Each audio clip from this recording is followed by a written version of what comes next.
the Philippines. It's really exciting to be here.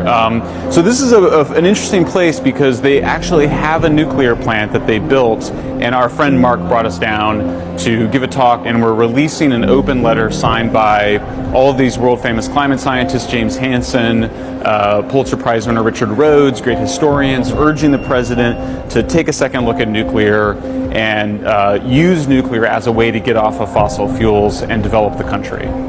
The Philippines just spends a lot more money on electricity than almost every other country, even more than Singapore, which is already a very wealthy country. There's really no debate about this. This is a graph showing that the more electricity you use, the fewer people live in poverty. Electricity prices in the Philippines are 3 times higher than the cost of electricity in South Korea.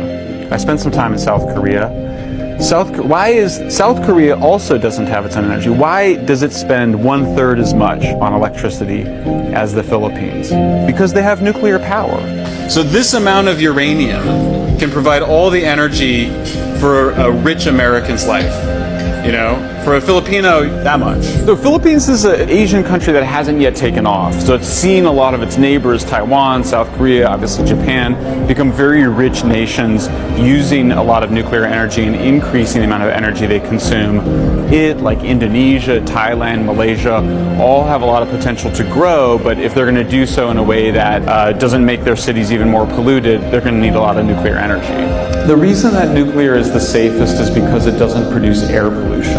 There's nothing that burns. It's a way for Philippines to decide to become an advanced country. There's a lot of fears that people have, but when you look at the science, nuclear is the cleanest, safest, and cheapest way to make electricity. Nuclear has actually saved 1.8 million lives.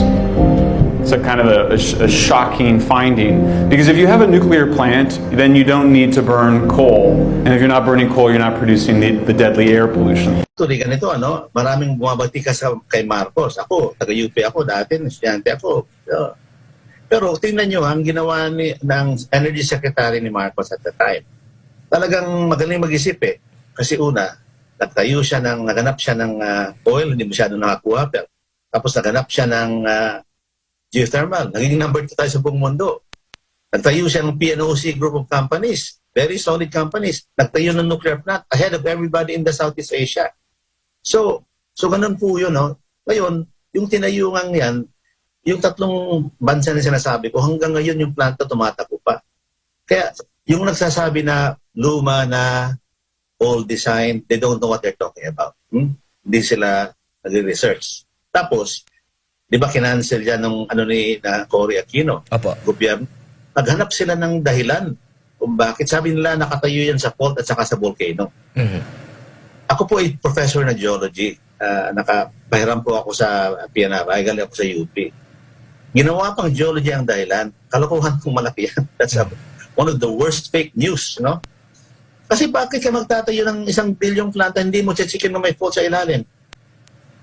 Kung ayaw niyong maniwala, ang sino maghuhusga talaga niyan ay ang PHIVOLCS. Kasi PHIVOLCS ang naglilista, nag-aaral ng mga bulkan at sa mga faults. Wala sa listahan nila may active fault sa BNPP. At saka yung sinasabi nilang bulkan, si Mount Natin, mas matanda pa sa Laguna de Bay na bulkan. Alam niyo po ba na ang Laguna de Bay ay bulkan? Pero patay na ang last eruption 20,000 years ago. Yung eruption products po ng Laguna de Bay ay ang mga adobeng nagkalat sa buong Kamaynilaan. So, yan po ang ang dami pong fake news kasi sa nuclear.